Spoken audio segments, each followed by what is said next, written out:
మనందరికీ డయాబెటీస్ గురించి తెలుసు, కానీ దాని వెనుకున్న రియల్ రీజన్ గురించి చాలా తక్కువ మంది మాట్లాడతారు.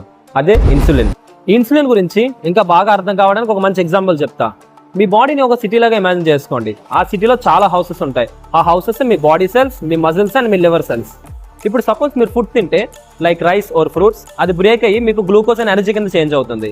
ఈ ఎనర్జీ మీ బ్లడ్ అనే రోడ్లో ట్రావెల్ అవుతుంది. కానీ ప్రాబ్లం ఏంటి అంటే ఈ గ్లూకోజ్కి హౌసెస్ లోపలికి వెళ్ళాలి, అప్పుడే యూజ్ అవుతుంది. అక్కడే ఈ ఇన్సులిన్ అనేది ఎంట్రీ ఇస్తుంది. ఇన్సులిన్ని ఒక కీ లాగా ఇమాజిన్ చేయండి. ఈ కీ వచ్చి హౌసెస్ డోర్ని ఓపెన్ చేస్తుంది. అప్పుడు గ్లూకోజ్ లోపలికి వెళ్ళగలుగుతుంది. మీరు వర్కౌట్ చేసేటప్పుడు మీ మజిల్స్కి ఎక్కువ ఎనర్జీ కావాలి. ఈ ఇన్సులిన్ హెల్ప్తో ఈ గ్లూకోజ్ అనేది మీ మజిల్ సెల్స్లోకి ఫాస్ట్గా ట్రావెల్ చేస్తుంది. మీకు ఎక్కువ స్ట్రెంగ్త్ అండ్ ఎనర్జీ ఇస్తుంది. ఇక్కడ ఒక ఇంపార్టెంట్ పాయింట్ ఉంది. మీరు daily excess amount of calories తింటే మీ బాడీలో ఎక్సెస్ గ్లూకోజ్ ప్రొడ్యూస్ అవుతుంది.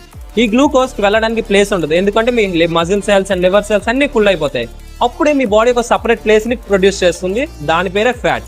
ఈ గ్లూకోజ్ అంతా ఫ్యాట్లో కన్వర్ట్ చేసి ఆ ఫ్యాట్ స్టోరేజ్లో స్టోర్ చేస్తుంది.